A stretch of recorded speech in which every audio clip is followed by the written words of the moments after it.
Silicon city ಬೆಂಗಳೂರಿನಲ್ಲಿ ಎರಡನೇ international airport.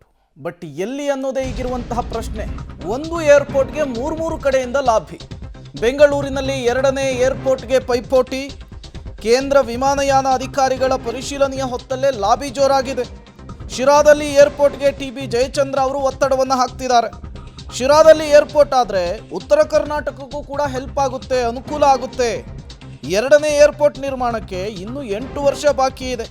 ಕೇಂದ್ರ ನಾಯಕರ ಬಳಿಯೂ ಕೂಡ ನಾವು ಪ್ರಸ್ತಾಪವನ್ನು ಮಾಡ್ತೀವಿ ಅಂಥೇಳಿ ಜಯಚಂದ್ರ ಅವರು ನಿರ್ಧಾರವನ್ನು ಮಾಡಿದ್ದಾರೆ. 30 ಶಾಸಕರುಗಳ ಸಹಿಯನ್ನು ಸಂಗ್ರಹಿಸಿ ಈಗಾಗಲೇ ಸಬ್ಮಿಟ್ ಮಾಡುವಂತಹ ಕೆಲಸ ಕೂಡ ಆಗಿದೆ. ಹಾಗಾದರೆ ಎರಡನೇ ಇಂಟರ್ನ್ಯಾಷನಲ್ ಏರ್ಪೋರ್ಟ್ ಎಲ್ಲಾಗುತ್ತೆ? ಅದೇ ಈಗಿರುವಂತಹ ಪ್ರಶ್ನೆ. ಕನಕಪುರ ಕಡೆಯಲ್ಲಾಗುತ್ತೋ, ನೆಲಮಂಗಲ ಕಡೆ ಆಗುತ್ತೋ, ಅಥವಾ ಟಿ.ಬಿ. ಜಯಚಂದ್ರ ಅವರು ಕೇಳ್ಕೊರೋ ರೀತಿಯಲ್ಲಿ ಶಿರಾ ಕಡೆ ಆಗುತ್ತೋ ಅನ್ನೋದೇ ಈಗಿರುವಂತಹ ಪ್ರಶ್ನೆ. ಈಗ ಟಿ.ಬಿ. ಜಯಚಂದ್ರ ಅವರು 30 ಜನ ಶಾಸಕರ ಸಹಿಯನ್ನು ಪಡ್ಕೊಂಡು ಶಿರಾ ಮತ್ತು ತುಮಕೂರಿನ ಆಸುಪಾಸು ಆ ಭಾಗದಲ್ಲೇ ಆಗಬೇಕು ಅಂತ ಹೇಳ್ತಿದ್ದಾರೆ. ಹಾಗಾದರೆ ಎರಡನೇ ಏರ್ಪೋರ್ಟ್ ವಿಚಾರಕ್ಕೆ 3 ಕಡೆಯಿಂದ ಹೇಗೆ ಲಾಬಿ ಆಗ್ತಾ ಇದೆ ಅನ್ನೋದನ್ನು ತೋರಿಸ್ತೀವಿ. ಮೊದಲನೇದಾಗಿ ಡಿ.ಕೆ. ಶಿವಕುಮಾರ್, ಡಿ.ಸಿ.ಎಂ, ಬೆಂಗಳೂರು ನಗರಾಭಿವೃದ್ಧಿ ಸಚಿವರು. ಇವರು ಕನಕಪುರ ಅಥವಾ ಬಿಡದಿ ಆಸುಪಾಸು ಮಾಡಬೇಕು ಅಂಥೇಳಿ ಪಟ್ಟನ್ನು ಹಿಡಿದಿದ್ದಾರೆ, ಲಾಬಿಯನ್ನು ಮಾಡ್ತಾ ಇದ್ದಾರೆ. ಮತ್ತೊಂದು ಕಡೆ ಜಿ. ಪರಮೇಶ್ವರ್, ಗೃಹ ಸಚಿವರು. ಇವರು ನೆಲಮಂಗಲ ಅಥವಾ ಕುಣಿಗಲ್ನ ಆಸುಪಾಸು ಆದರೆ ಓಕೆ ಅಂಥೇಳಿ ಲಾಬಿಯನ್ನು ಮಾಡ್ತಾ ಇರುವಂಥದ್ದು, ಪ್ರೆಜರ್ ಹಾಕುವಂತಹ ಕೆಲಸವನ್ನು ಮಾಡ್ತಾ ಇದ್ದಾರೆ. ಮತ್ತೊಂದು ಕಡೆ ಟಿ.ಬಿ. ಜಯಚಂದ್ರ ಅವರು, ಮಾಜಿ ಕಾನೂನು ಸಚಿವರು. ಇವರು ಶಿರಾ ಅಥವಾ ತುಮಕೂರಿನ ಆಸುಪಾಸು ಏರ್ಪೋರ್ಟ್ ಆಗಬೇಕು ಅಂಥೇಳಿ ಪಟ್ಟನ್ನು ಹಿಡಿದಿದ್ದಾರೆ. ಈ 3 ಜಾಗದಲ್ಲಿ ಯಾವುದು ಫೈನಲ್ ಆಗುತ್ತೆ ಅನ್ನೋದೇ ಈಗಿರುವಂತಹ ಪ್ರಶ್ನೆ. ಅಂತಾರಾಷ್ಟ್ರೀಯ ವಿಮಾನ ನಿಲ್ದಾಣ ಸುಮಾರು 4,000 ಎಕರೆನಲ್ಲಿ ವಿಮಾನ ನಿಲ್ದಾಣ ನಿರ್ಮಾಣ ಆಗಿರ್ತಕ್ಕಂಥದ್ದು. ಈಗಾಗಲೇ number 1 airport in the country is Bangalore in terms of passengers. 5 ಕೋಟಿಗೂ ಹೆಚ್ಚು ಜನ ಕೆಂಪೇಗೌಡ ಅಂತಾರಾಷ್ಟ್ರೀಯ ವಿಮಾನ ನಿಲ್ದಾಣದಿಂದ ಪ್ರಯಾಣವನ್ನು ಮಾಡ್ತಾರೆ. ಅಂದರೆ ಇದು ದೆಹಲಿ ಮತ್ತು ಬಾಂಬೆನೂ ಕೂಡ ಮೀರಿಸಿರ್ತಕ್ಕಂಥದ್ದು. ಕಾರಣ ಅಂತಂದರೆ ಇಲ್ಲಿರ್ತಕ್ಕಂಥ ಮಾಹಿತಿ ತಂತ್ರಜ್ಞಾನ, ಜೈವಿಕ ತಂತ್ರಜ್ಞಾನಕ್ಕೆ ಅನೇಕ ಸುಮಾರು 650ಕ್ಕೂ ಕೂಡ ಫಾರ್ಚೂನ್ ಕಂಪನೀಸ್ ಇವತ್ತು ಬ್ಯಾಂಗ್ಳೂರಿನ ಬಂದು ಸೆಟ್ಲ್ ಆಗಿದ್ದಾವೆ.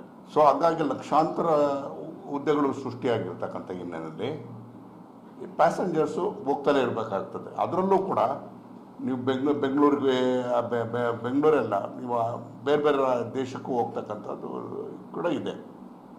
ಹಾಗಾಗಿ ಎರಡನೇ ಅಂತಾರಾಷ್ಟ್ರೀಯ ವಿಮಾನ ನಿಲ್ದಾಣ. ಮತ್ತಷ್ಟು ಡೀಟೇಲ್ಸ್ ಅನ್ನು ಕೊಡ್ತಾರೆ ಸುಖೇಶ್, ನೇರ ಸಂಪರ್ಕದಲ್ಲಿ ಜಾಯ್ನ್ ಆಗಿದ್ದಾರೆ. ಸುಖೇಶ್, ರಾಜ್ಯ ಕಾಂಗ್ರೆಸ್ನಲ್ಲಿ ಒಂದು ಏರ್ಪೋರ್ಟ್ನ ವಿಚಾರಕ್ಕೆ 3 ಕಡೆಗಳಿಂದ ಲಾಭಿ ಆಗ್ತಾ ಇರುವಂಥದ್ದು. ಈ ಗೊಂದಲ ಸದ್ಯಕ್ಕೆ ಬಗೆಹರಂಗೆ ಕಾಣಿಸ್ತಾ ಇದೆಯಾ? ಇದು ಮತ್ತಷ್ಟು ಡಿಲೇ ಆಗಬಹುದಾ, ಹೇಗೆ ಅಂತ? ಪ್ರೇಮ್, ಒಂದು ಸ್ಪಷ್ಟ. ಈಗಾಗಲೇ 2 ಸ್ಥಳಗಳನ್ನು ಗುರುತಿಸಿ ಅದಕ್ಕೆ ಕೇಂದ್ರದಿಂದಲೂ ಕೂಡ ತಂಡ ಬಂದು ಅದನ್ನ ಪರಿಶೀಲನೆ ಕೂಡ ಮಾಡ್ತಾ ಇದೆ. ಇವತ್ತು 2ನೇ ದಿನದ ಪರಿಶೀಲನೆ ನಡೀತಿದೆ. ಒಟ್ಟು 3 ದಿನಗಳ ಕಾಲ ಅದನ್ನ ಪರಿಶೀಲನೆ ಮಾಡ್ತಾರೆ. ಒಂದು ಹಾರೋಹಳ್ಳಿ ಭಾಗದಲ್ಲಿ, ಮತ್ತೊಂದು ನೆಲಮಂಗಲ ಅಂದರೆ ಕುಣಗಲ್ ರಸ್ತೆಯ ಮಾರ್ಗದಲ್ಲಿ ಅನ್ನುವಂಥದ್ದು. ಇದು ಹೊಸದಾಗಿ ಬಂದಿರುವಂಥ ಬೇಡಿಕೆ. ಮತ್ತು ಈಗ ಪರಿಶೀಲನೆ ವ್ಯಾಪ್ತಿಯಲ್ಲಿ ಶಿರಾ ಭಾಗದ ಜಾಗದ ಪರಿಶೀಲನೆ ಇಲ್ಲ.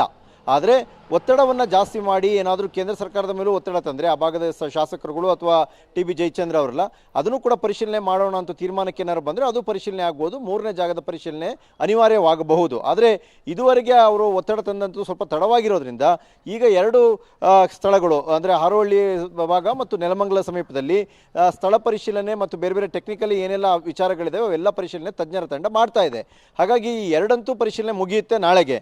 ಅದನ್ನು ಹೊರತುಪಡಿಸಿ ಬೇಡಿಕೆ ಹೆಚ್ಚಾದಾಗ ಮತ್ತೇನಾದ್ರು ಕೇಂದ್ರವು ಸ್ಪಂದಿಸುತ್ತಾ ಅಥವಾ ಇರೋ 2ರಲ್ಲಿ ಒಂದನ್ನು ಫೈನಲ್ ಮಾಡುತ್ತಾ ಅನ್ನುವಂಥ ಕುತೂಹಲವೂ ಇದೆ. ಆದರೆ ಹಿರಿಯ ಶಾಸಕ ಜಯಚಂದ್ರ ಅವರ ನೇತೃತ್ವದಲ್ಲಿ 30ಕ್ಕೂ ಹೆಚ್ಚು ಶಾಸಕರು ಸಹಿ ಮಾಡಿರುವ ಮನವಿಯನ್ನು ಕೂಡ ಮುಖ್ಯಮಂತ್ರಿಗಳಿಗೆ ಮಾಡಿರುವಂಥದ್ದು.